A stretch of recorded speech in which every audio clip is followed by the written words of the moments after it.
Welcome back to Normal Island Live. I'm Curtis Daly. I'm your host this evening. And tonight, I'm joined by good friend of the show, Kevin Logan. Kevin, I hope you are well. I'm extraordinarily well, and all the better for having your presence. It's such a charm. You're such a charmer whenever you come on. You grace me with your presence. It's always good to have you back on. But the stories we are covering tonight: Rachel Reeves eyes increasing social rent to pay for housing. Amnesty International attacks Labour on immigration. Right-wing pundits in panic mode on social media, and Israel targeted a school in Gaza. Now, on to our first story. Rachel Reeves has come up with what might possibly be the worst idea to fund affordable housing. Social housing rents will rise by more than inflation over the next decade as part of UK government plans to boost affordable house building and shore up the finances of struggling landlords. The Chancellor, Rachel Reeves, is working on plans to introduce a 10-year formula to calculate social rents on homes that will result in rents increasing every year by the rates of the Consumer Prices Index, which is now 2.2% plus 1%, removing an existing cap on rises. I mean, why won't people think of the landlords? So Labour are going to increase rent for social renters, which, I mean, social housing is typically for those on lower incomes. This will then be used for so-called social housing. Kevin, I mean, who does this actually benefit? I mean, obviously those who have to pay more will lose out, but I mean, what even is the logic here? I mean, this, to me, seems like it's going to divide people even further. Yeah, well, this is just Rachel Reeves continuing her George Osborne tribute act, basically. So much for the much vaunted decade of renewal and change that we were promised only, 7 weeks ago now? Good Lord. Yes. The people who will benefit from this are obviously landlords and private developers. Once again, the Labour Party has seen correctly a problem in society and come up with totally the wrong solution to the problem. In fact, this isn't even a solution to the problem, as is so often the case. This is a poor attempt, a very, very poor attempt at trying to equalise the gap between social rented prices and the quote-unquote affordable private sector prices. And the emphasis on the word supposedly in that previous sentence is very deliberate, because they're not affordable, and we know they're not affordable. The problem is that in order for more private housing to be built, they'll often knock down, because they can't build on greenbelt sites and you've got land banking, that'll create a brown site by destroying pre-existing social housing, but promising to build a very small percentage of affordable housing. And local authorities get to set the rate for that, which is often set at the maximum, which is 80% of market rental price, which is twice the amount of social rented, which is 40%. And 40% is already a little bit too high, because we already know that 80% of market rate is ridiculously unaffordable for the vast majority of the poorest in society. So it's not affordable housing at all. What it is government cope. It's pretending that the problem isn't really there. So in order to try and equalise that problem, rather than punishing the people who would force this situation, those at the very top, they're going to force that cost onto the very poorest in society, further ruining it, so adding to the gentrification of areas without even having to knock down the houses, because people won't be able to afford them, and then the local authorities will sell them off and all the rest of it. When George Osborne described Rachel Reeves as mini-me only a few weeks ago, he wasn't wrong, was he? She literally is forcing the very same continuity austerity on us, forcing the poorest in society to pay the financial burden of problems caused by the richest in society. It's Cameronism 2.0. I mean, with many of the major policies Labour have announced, we've essentially seen Labour push costs onto people instead of footing the bill from the Treasury. I mean, a while ago, there was an £88 billion private investment into water, which was announced by Steve Reeves. And the way they were going to recuperate the costs was through higher bills. Birmingham Council, Labour-held council, sold 750 homes to private companies, where the private sector will obviously use it to make profits, added extra cost to residents. This is essentially the same thing, right? Instead of the government investing in council houses, what they're doing is building houses off the back of people. And in this instance, renters in social housing. You know, these are the sort of people who absolutely do not need more of a burden. And I think is to turn around and say, well, look, we're so good with the finances. The problem is All right. Labour also promised to make people's standard of living better, which they're also failing to do. So, I mean, why are they doing this? I mean, do they not think that people will notice? I mean, or do they think, okay, well, I'm personally worse off, but don't worry, Rachel Reeves was better at balancing the books than the Tories, so I guess that's all right then. Well, why Rachel Reeves is doing this is because she is just George Osborne. Like, this is fundamentally the austerity solution, quote unquote, to the situation. So for her, it's a sort of ideological tenor that the poorest all must be made to pay, because the idea that you could in any way affect the huge amount of money being raked in by the leeches of the landlord sector and the leeches of the private equity firms that run all of these building establishments, that's anathema to us. She was never going to allow that to happen. I don't know that Keir Starmer has any knowledge of how finance works at all. It's not a thing he's ever been involved with. We know he had to be given a crash course in economics when he became leader of the party. He's a person of supreme irrelevance when it comes to this. So basically, she's been given free rein to do what she likes, and she's doing the Tory thing because she's a Tory. One tiny glimmer of hope in all of this is the idea that I think a lot of Labour MPs, especially a lot of new Labour MPs in marginal areas, will hopefully behind the scenes put pressure on her and Keir Starmer before the budget to drop this, or to at least severely curtail the situation. Because they know this is going to be disastrous for them, because this is just a continuation. This isn't change. This isn't a decade of renewal. This is a deepening of the problem that got them elected in the first place, for which their constituents would quite rightly not ever forgive them if they betrayed them in that way. So hopefully they'll do that. But that relies on two things which the Labour Party have not shown themselves to be in possession of. A, giving a shit, and B, a backbone to stand up against it. I hope I'm wrong, but I suspect they won't be able to do that in the long run, because they've got such a massive majority, and so many of the members of Parliament are feckless lackeys. I mean, Rachel Reeves has boxed herself in with these fiscal rules. So when you talk about some Labour MPs potentially pressuring the government to sort of change tack, I find that quite hard to believe, because it would shatter the illusion that Rachel Reeves has tried to create, which is that, you know, treating the economy as a household budget, and that we can't do certain things because of our fiscal rules or the money isn't there.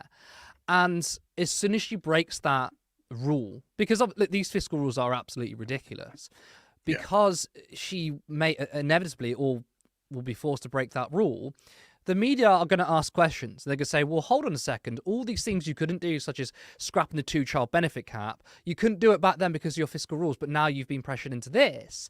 And that's going to expose the Labour Party and Rachel Reeves as liars.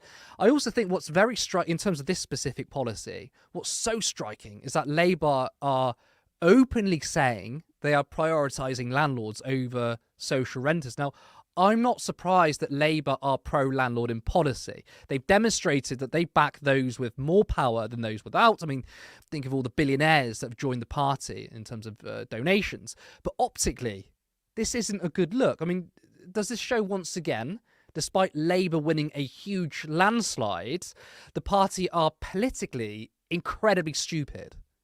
Yeah, well, we know that from the fact that their comms during the election was so abysmally poor. They essentially didn't win the election. The Tories committed suicide on a massive scale, and Reform came in to kill them off, basically.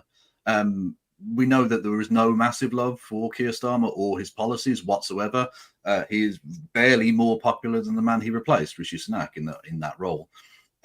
They are politically rather stupid. And that's where I'm hoping that, because they're on a lower level and they would understand the will of their constituents, that MPs will, behind the scenes, again, they're never going to vote against it, because there's no way they're going to revolt against the first budget of a new government, and that's understandable. But one hopes that they have this, I mean, just the self-defense instinct to understand that their own backside is on the line.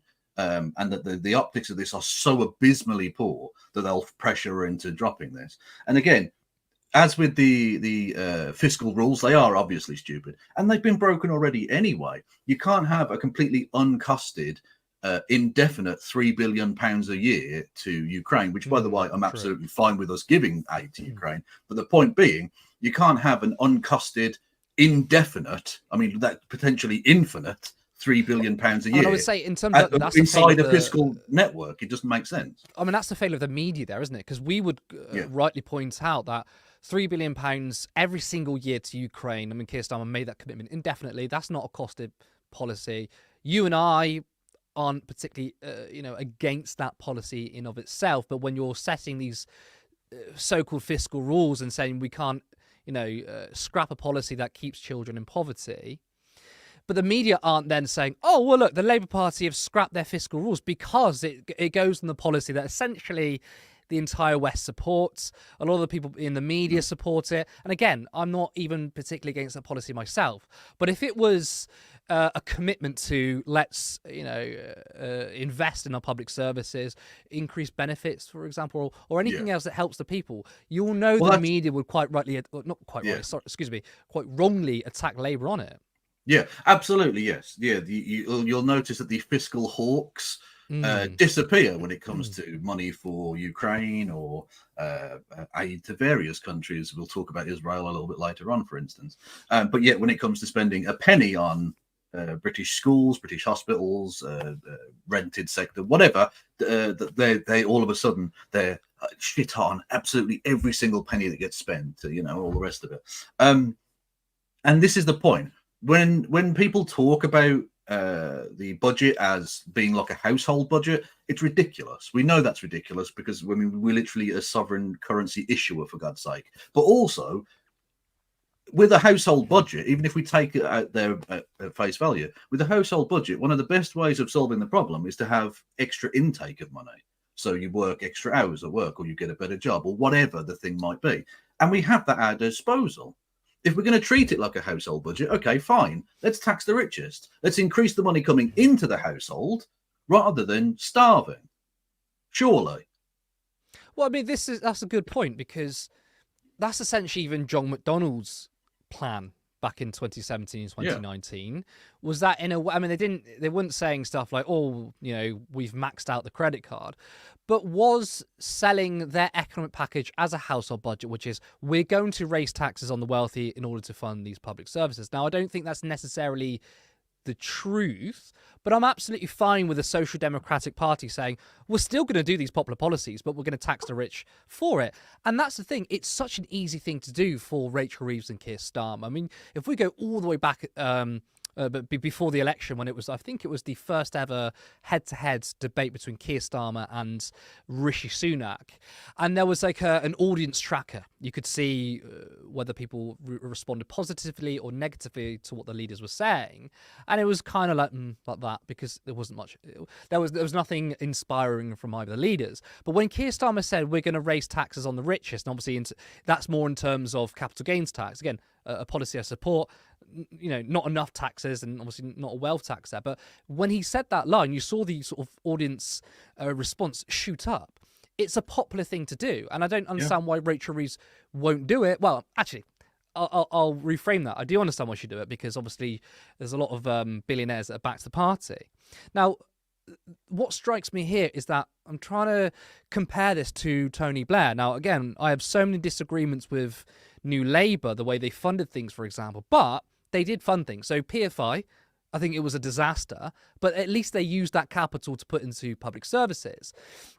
This, to me, feels incredibly different, that Labour are looking at funding housing on the back of the poorest of society. And all the time, we hear from Blairites or Starmerites that, whatever Labour government we get, it's going to be better than the Tories. They're going to attack the poorest, and all you lefties that won't support Labour, you're just middle class and you're purist in your thinking. Well, I mean, this is an example where Labour are pitting lower income people on social rent against other low income people who are going to need social housing. So this is, I mean, you can correct me if I'm wrong, but this to me feels like a huge distinction between, Labour today than Blairism back in 97. Yeah, I think they are to the right in many respects of where Blair was. And I think that, at least in part, can be put down to Gordon Brown. Gordon Brown, for all of his faults, and they were many, I think did have something of a social conscience and did want to spend on public projects. And so having him as the Chancellor was enormous in terms of steering that potential course, whereas we have the exact opposite in Rachel Reeves. Rather than being a bulwark to hold back the worst restraints of Blairism, or Starmerism in this instance, Rachel Reeves is going to nitro power that right-wing nonsense rather than holding it in check. And we could end up with a much further right economically anyway, Labour Party now than we had back in 1997 and beyond. She's an ideologue at the end of the day. You know, when you say she's pitting the poorest in society against, slightly less poorly off, but still relatively poor people in the private sector, this is exactly the Tory game.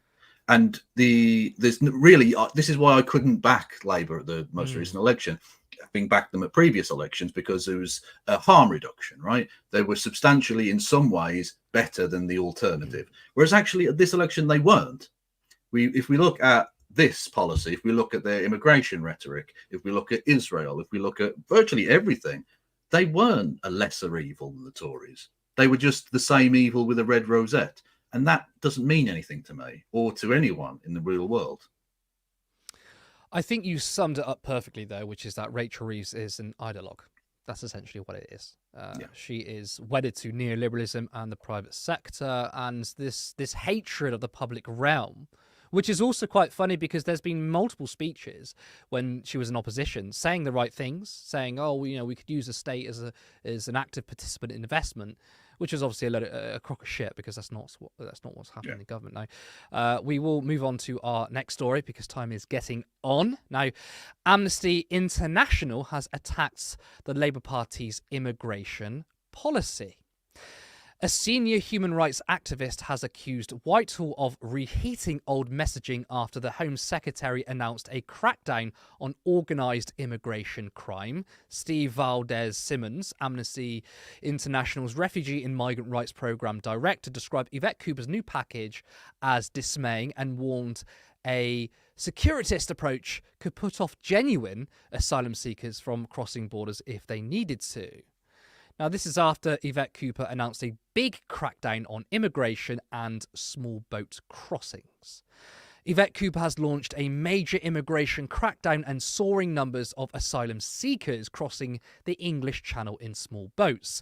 The Home Secretary said, "We are taking strong and clear steps to boost our border security and ensure the rules are respected and enforced. Our new Border Security Command is already gearing up, with new staff being urgently recruited and additional staff already stationed across Europe.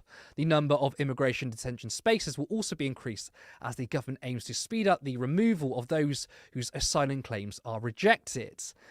So, Kevin, look, we were told that Labour had to take certain positions in order to get elected. Well, they're in government, so it's clear this is not an electoral strategy. They really believe this, don't they? Yeah, as with the previous topic, and as indeed with topics we'll cover later, there is no real difference between them and the Tory party. This, and I think Amnesty International was right in its criticisms and actually couched them in relatively political terms rather than being as strident as they might otherwise have been. And I get that. They're a diplomatic organisation which has to work across borders. They have to treat things with a certain amount of kid gloves, and I get that. But I think they're absolutely correct in their criticisms, nonetheless. That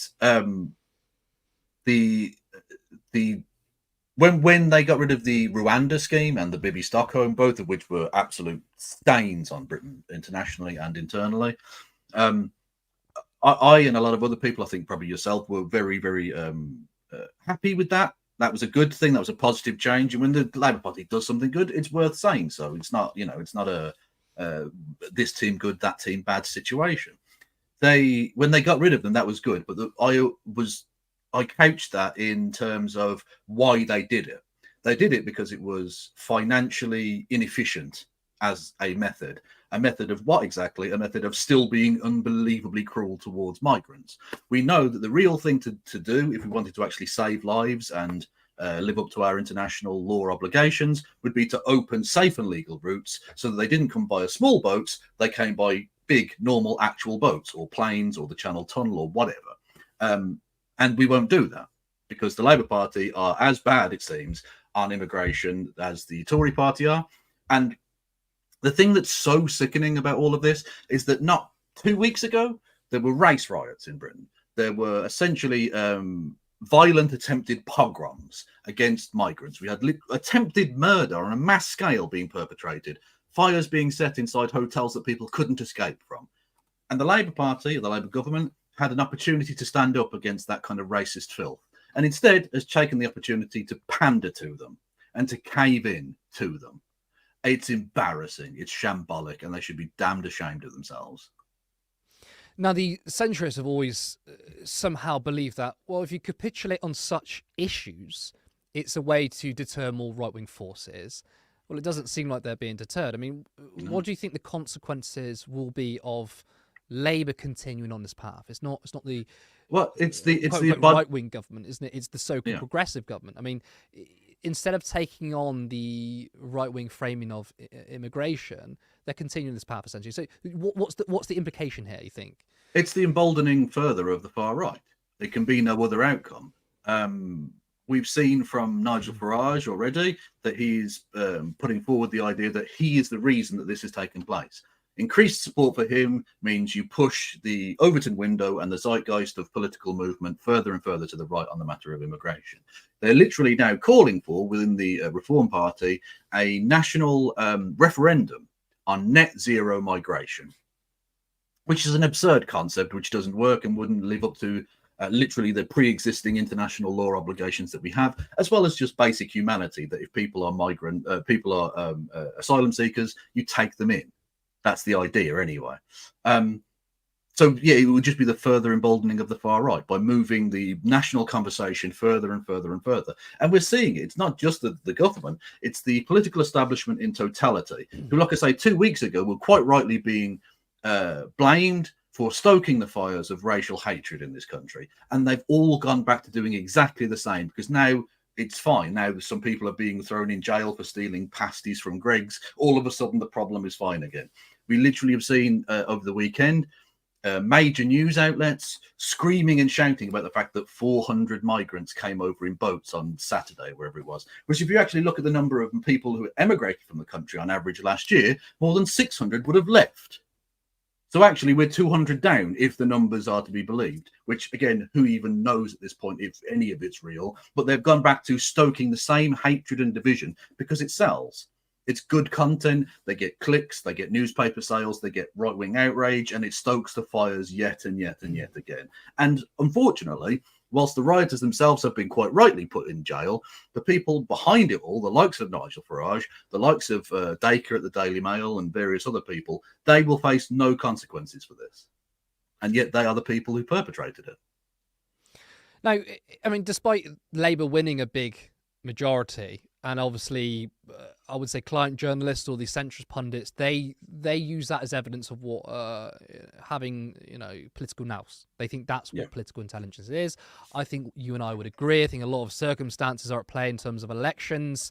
Obviously, the Conservative collapsing, which for me, that's the number one reason why Labour won. Oh, yeah. But I think that, I mean, look, you've got James Cleverly attacking Labour on this policy. And this is the thing which either figures in the Labour Party know and they ignore, or they don't know and they don't realise, is that it doesn't matter how right-wing you become or try and capitulate, there will be a party to your right that will criticise you anyway, because they understand politics, right? The Tory party, I know they lost an election, right, but they do understand politics in terms of the narrative, because they know we'll never be happy with immigration policy. We'll always try and push it further to the right. So every single time the so-called Progressive Party does capitulate, you won't have the Tories say, oh, that's actually really good. Thank you. That's what we wanted. No, they're going to try and go even more right-wing. And you enable that, don't you? Because you're actively pushing the Overton window to the right. Now, in terms of Yvette Cooper's sort of migrant clampdown, which is essentially mostly refugees and people on boats, this is separate than, the levels of immigration that people talk about. I mean, Labour hasn't talked about safe routes, right? They want to go after criminal gangs, fine, but that's not addressing the root problem. They want to increase detention centres, which are frankly horrible. A whole lot of abuse happens in these places. So this isn't even about lowering the so-called economic migrants. This is going after the most vulnerable, which wouldn't make a dent in the overall number of immigration. You've just pointed out there, if the numbers are to be believed, 400 migrants or refugees coming to this country, but there were 600 people who left. So why aren't they, again, I disagree with stronger restrictions on immigration, but I also accept that the majority in this country support that. Why aren't Labour talking more about levels of immigration or going after levels of economic migrants?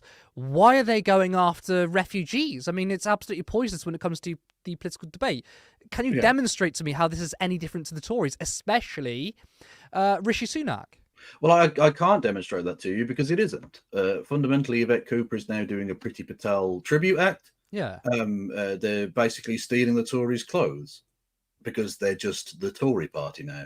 I was literally having a discussion on my stream last night about the Tory party leadership election and how frankly boring it was. And someone pointed out, and it's so true, there is a fantastic array of great Tory party leadership contests, old school Tory leadership contest candidates on the front bench of the Labour Party. They're literally just the old school Tory party from like the mid-2000s. That's what they are now. They're Michael Howard, they're Ian Duncan Smith, they're whoever. Those people are now running the Labour Party. And that's why they're doing this, because they don't fundamentally disagree, it seems. And it offers no substantive difference. The people looked from the pigs to the humans and the humans to the pigs, and they couldn't tell the difference anymore. It literally is. It's Animal Farm. Now, before we move on to our next story, I just want to say that if you like what we do, you can subscribe and you can share our content. There are now 5 of us contributing to Turn Left. However, it is all still voluntary in order for us to dedicate more time to Turn Left, to upgrade the quality and to become a fully realised media organisation. You can support us on Patreon for £3 or £5 per month, or any one-off donation at patreon.com/turnleftmedia. Let's grow a socialist media alternative to take on the establishment commentariat, and you can be part of the journey. Now, I also want to shout out to Flow Snake, and I know you're in the audience watching now. We had a discussion about whether you were accidentally blocked, and I reassured you that you weren't, and I don't know why you weren't coming up on our streams. I had a look at our settings, and for some reason, and I swear to God, I didn't do this, for some reason, your name was on the blocked list. I've never personally blocked anyone. I don't believe in that. Me and the mods will remove genuine abusive comments and racist comments, but if you disagree or whatever, we wouldn't do that. And of course, Flo's saying you're pretty based anyway. So I apologize for that. I don't know why, but you are back on the stream and you are able to contribute and comment. Now, speaking of comments, let's go to some of our comments already right now. Jacqueline Jack H, good to see you again. So Reeves wants to help struggling landlords, bless them, and stuff the struggling tenants. It's inexcusable, isn't it? I mean, it's a Tory policy. In fact, I mean, you could argue that the Tories would try to sneak this try to sneak these sort of policies, but to admit it in an article that they're doing that, I don't know if they even would do that. Let's go to another comment. Dave, we need to dump Reeves fast and Starmer and Cooper. We'll already run out of time, and Farage is picking up the wallpaper for number 10. Yes, that's a very good point you're making there, because any failure of this Labour government will embolden the right wing and the far right. I mean, as a big critic of Keir Starmer, I genuinely want them to do well. I want them to provide for the country. I want them to do good things. I think, one, because we want to see good things, but also I think as a way of starving off the far right. But my fear is they won't do that, and reform will come back even stronger. Let's go to another one. James Holmes, good to see you again, and thank you again for 10 Turn Left memberships. It's incredibly generous of you. You've been a big supporter of ours. Thank you. Edward Sexby, this is disgusting, quite apart from its utter moral bankruptcy. Feeding the far right red meat never satisfies them. Labour and Liberals both paving the way for fascism. You are 100% correct. It's never enough. It doesn't matter if Labour support a referendum on net zero migration. I don't think that will ever happen, but let's dream up of a scenario where they do that. You won't get reforms saying, oh, good, good, good. Then they'll start going even further to the right, and we won't want to see that, would we? I mean, Kevin, your response actually to that last comment. Yeah, I and think also, sorry to cut you off, Rachel Atwood also asked if you're in a walk-in freezer. No, I would usually have my fancy lights on in the background, but I'm doing proper newsy news. Yeah. So I'm just, this is just blank background, newsy man. No, I'm not in a walk-in freezer. I'm literally sweating because I've got the windows shut and everything. It's a nightmare. But thank you. I wish I was in a freezer.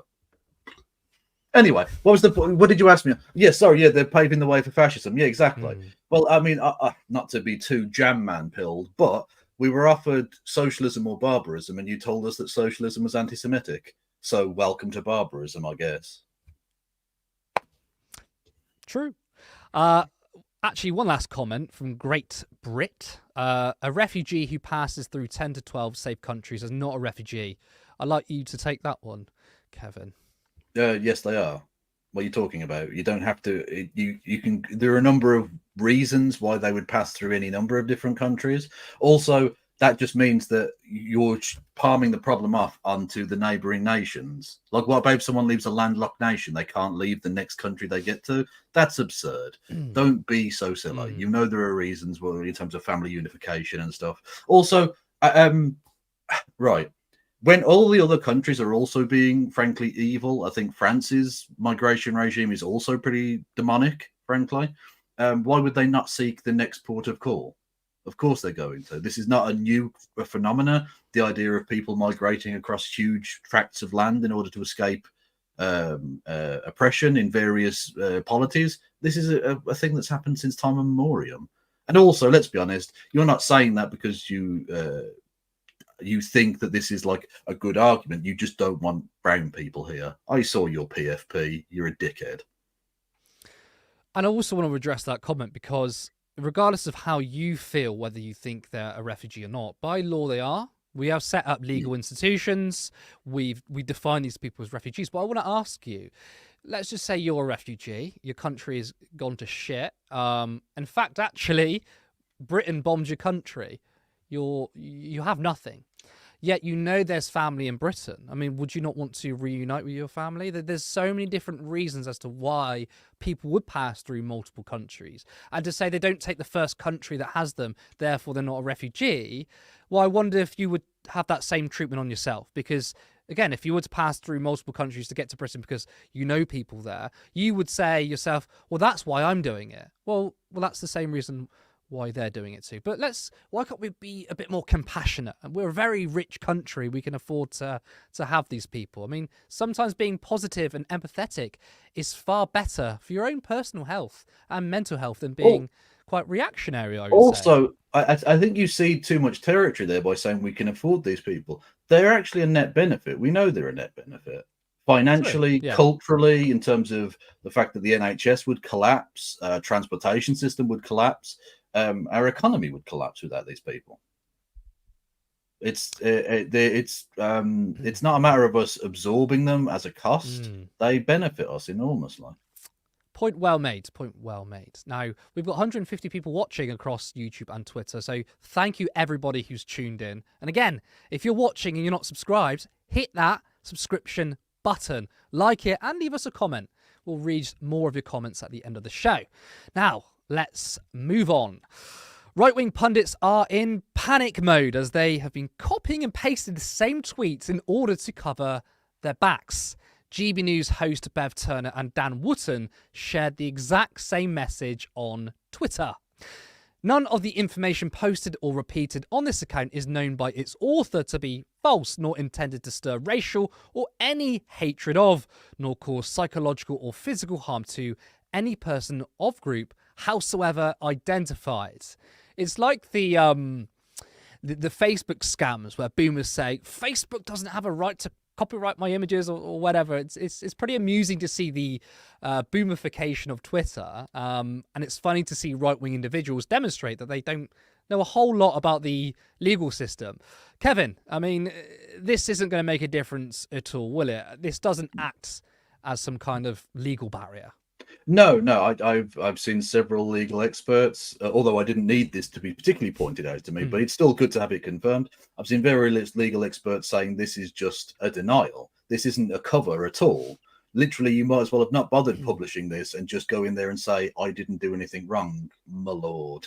Because that's the equivalent of what this is. You know, a murderer will go in and say, I didn't stab anyone to death. And then the court has to decide whether they stabbed someone to death or not. This is nothing. This covers nothing. What it does do is show how pathetic they are in terms of having baby brain, for definite, but also how scared they are. And that's very funny. Dan Wootton, feeling it necessary to do this, tells me he has taken, let's say, not great legal counsel and has decided that he needs to do something about this. And it's not just, of course, the riot people that have done this.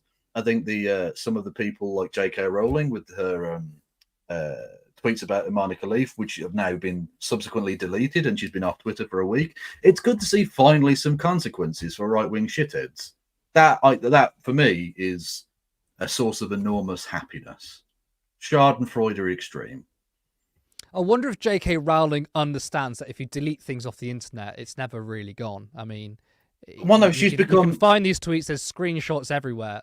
I don't think she does. Receipts. I don't think she does understand that. She's become one with the mold now. She has become absorbed by the spores, that to the point where I don't think she understands basic reality. She's a billionaire who lives in a castle filled with mold. I don't think she understands the nature of like the Wayback Machine or anything. Like she knows she's fucked. Her lawyers have told her she's fucked.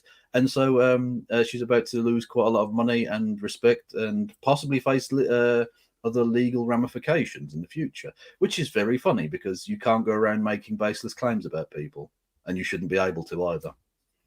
If anyone doesn't understand the reference to mold, it's because J.K. Rowling, in a profile picture, had mold in the background, and then people made a joke that actually we've seen J.K. Rowling become worse and worse and worse, more and more deranged, and it's actually the mold in her house that's caused her to behave like that. And even... well, I'd say even funnier is that she changed the profile picture because obviously you responded to it. But if you actually look at her latest profile picture, it looks like there's a penis come out her arm. There's a look. Everyone's got AIDS in their house, maybe that they use for sexual pleasure purposes. You don't leave it sticking out the side of your head in your profile picture. Is all I'm going to say. Just you keep that in the bottom drawer, love. Come on now, let's not be silly. Now, our producer in the background, he sent a message saying, in capitals, if you copy and paste this, Facebook cannot legally use your profile picture, like and share her on XOXO. I think that's what it was. Yeah, it's not remotely surprising given that Elon Musk now runs Twitter, that Twitter has been boomified. Because he is really the king of the 10-year-old stale memes. Literally, he posts, oh my God, this is completely off topic, but whatever. He posted a thing when Trump said he might give him a cabinet position, and it was Department of Government Expenditure or something like that, and the title was Doge, because that was the DOGE was the name of the thing. And you're doing Doge memes in 2024. Go to bed. He's also in his 50s. He's not a child, but he posts like one. He really does. It's embarrassing, yeah. We love a bit of Elon bashing. Now, to get back to these specific individuals, I mean, do you think there's an element of self-awareness? I mean, they're writing this disclaimer because they know what they're sharing is potentially misinformation. Do you think they know that? Or that... I mean, look, we know that a lot of the right have been pushing false information. That's exactly what actually led to the riots in the first place. Or do you think these pundits truly believe that we're in some kind of communist Britain and it's simply Keir Starmer clamping down on dissent? Oh, yeah. I mean, don't get me wrong. I don't mind them calling him two-tier Keir because it is funny and fuck him. But it's not actually a fair criticism. If you look at the way in which the left get treated, if you look at the way Muslims get treated, ethnic minorities get treated by the police and the legal system, the idea that there's a two-tier system and it's against straight white men is absurd, of course. But they do genuinely believe that we've now fallen to communism. The Americans have picked up on this vaguely. Various people going on about, don't go to Britain, it's fallen to the woke communists. Brilliant. Yeah, don't come here. Please don't. I'd be more than happy for you to never come here. You're idiots, clearly. But who was that convincing? I mean, calling this communist. First of all, I was talking about this on Monday with Helena. unlike the US, where there is a big constituency of those who really care about freedoms, it's a big political movement. Over here, let's be honest, a lot of the British people are quite authoritarian, and they like seeing people get harsh sentences. So, I mean, who's it going to convince when you got right-wing pundits saying this is communist Britain because Keir Starmer is going really, really tough on criminals? I feel like people would be like, yeah, that's a good thing. Well, exactly. You saw from places like the Daily Mail who were kind of edging towards defending the race rioter people. And then all of a sudden, when the idea of slamming the hammer down on them, and giving them massive sentences, all of a sudden they got super hard for it and just came out and was like, yes, throw the book at them, put them in jail forever. So the right wing are going to have to decide, is it two-tier communism, two-tier Kia evil, or is it actually really good that we're, throwing people in jail for 5 years for stealing some Crocs? Like, you can't have it both ways, guys, But either way, it's. I don't think it's self-awareness on these people's parts. It's fear. It's just fear. They don't want to go to jail, and they realise there's a good chance that they might do.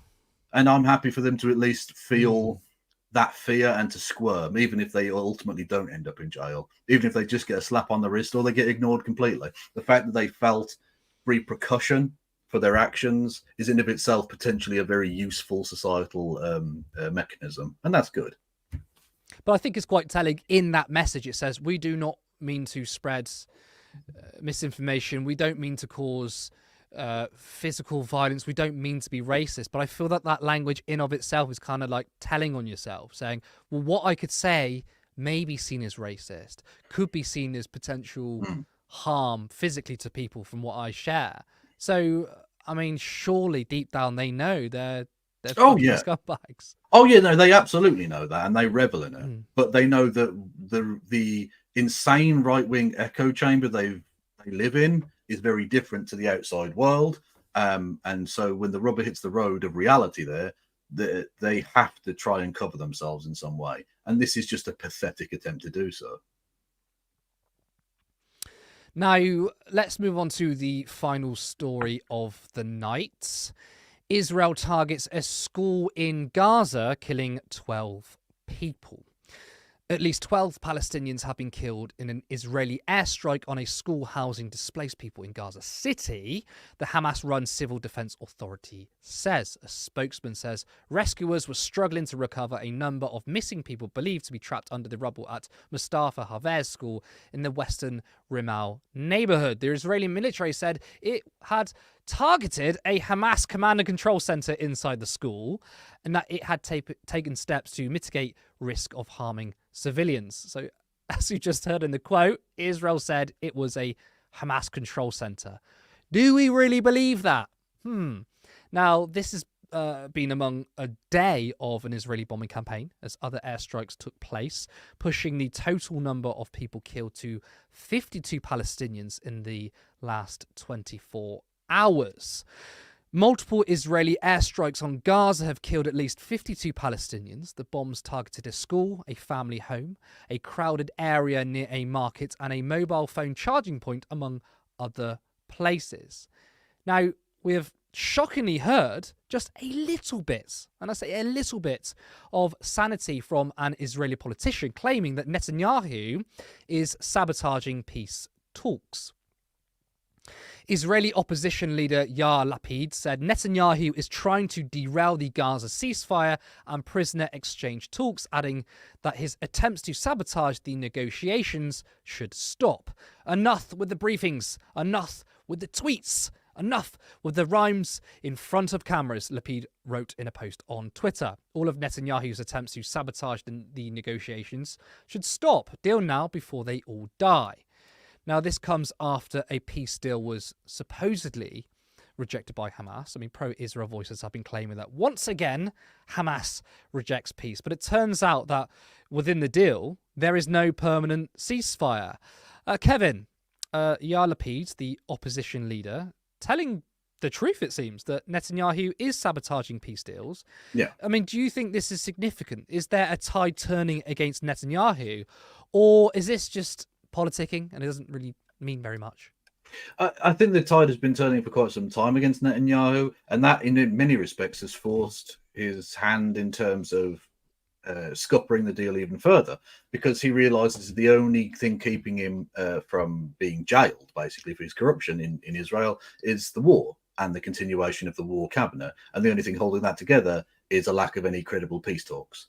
So he has to scupper them. We also know, in a bizarre twist, that Donald Trump has been telephoning Netanyahu, telling him not to do a peace deal before the November election, which, by the way, is illegal and technically counts as espionage on behalf of a foreign nation there, Donald. But we'll pass that over. Yes, the barbarity of the IDF just doesn't cease. It just doesn't stop. We saw those 12 people killed in a hospital, in a school that was already housing displaced and injured peoples. So they're literally doing a kind of human game hunting at this point, innocent human game hunting, where they're chasing people from side to side, murdering them. We saw another example from Deir al-Balah, the marketplace there. Another 8 people were killed. Deir al-Balah was a place where the IDF had told the residents there that they had to evacuate because they were going to target yet another Hamas place, because it's always Hamas. It's a joke at this point that they never show any evidence for it, and then when the eventual evidence does come out, it shows, oh, it wasn't a Hamas place to begin with. It never was.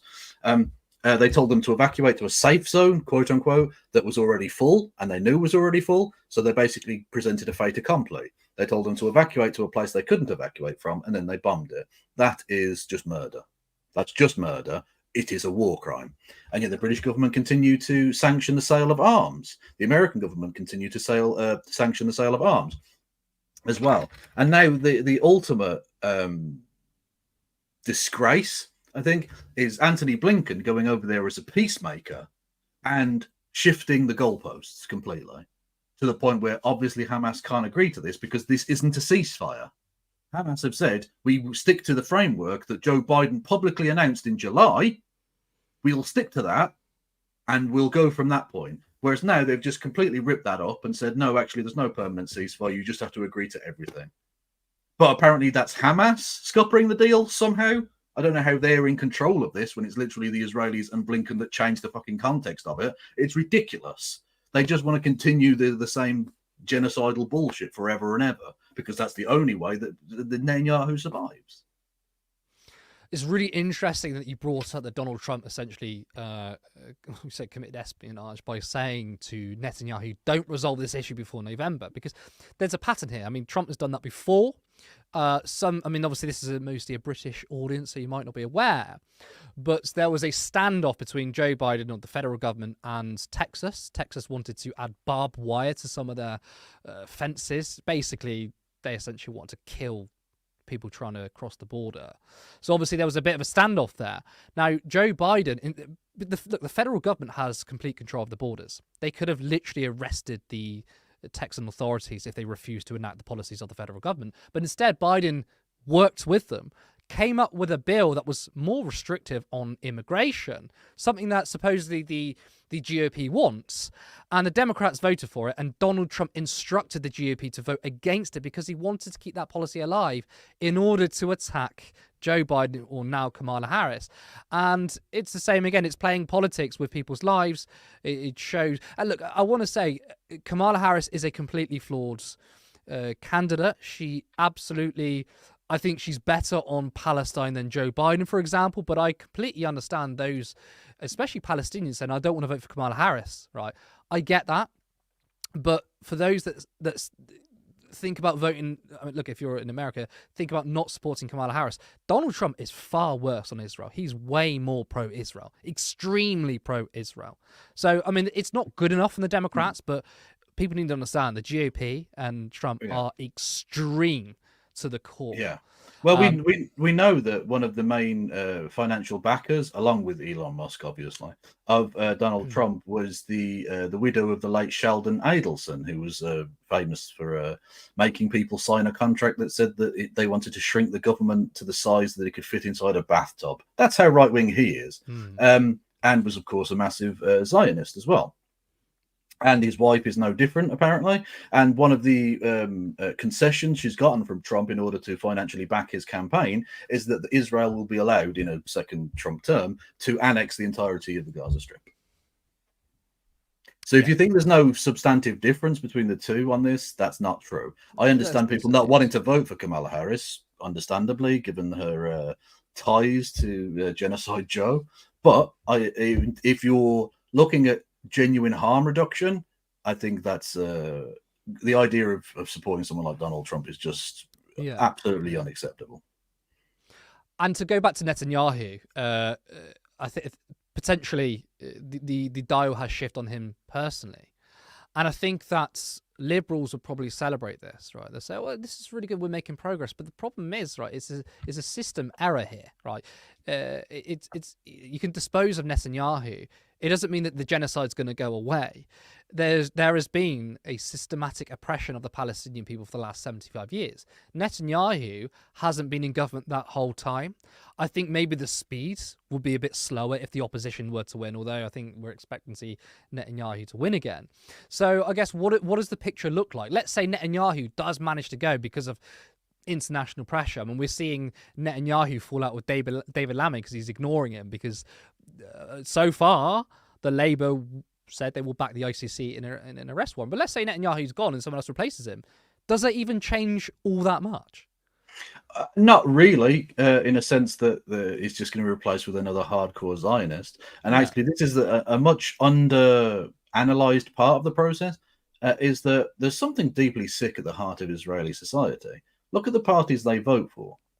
It's largely ultra-Zionist. Now, it's obviously not completely that. There are Arab parties. There is the Labour Party, which is still a Zionist party, but is at least vaguely sensible when it comes to actually trying to get a negotiated peace settlement and all the rest of it.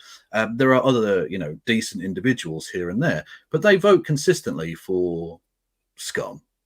And I use that word completely advisedly.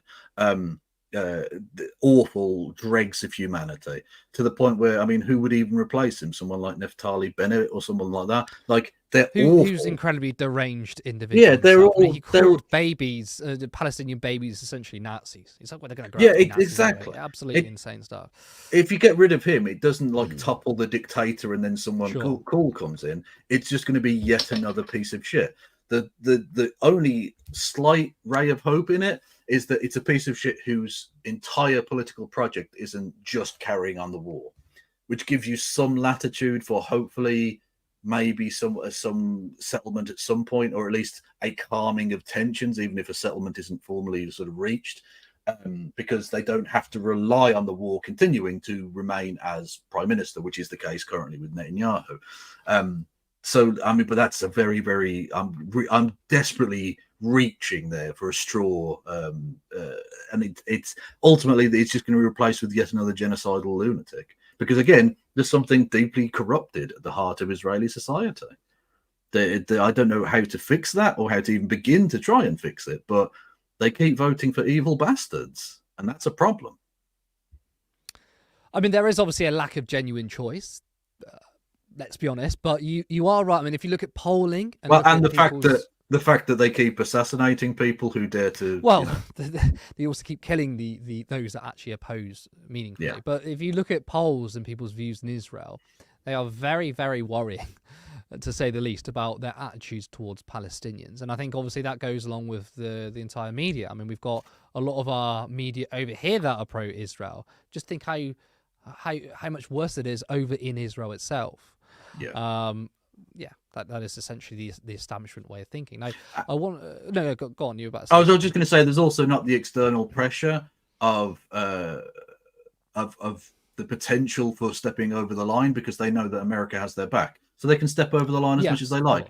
It's not like with, say, North Korea, where international sanctions actually get applied to them, so there are repercussions for their actions. Israel can do whatever it likes, knowing it has the world's basically sole superpower at this point.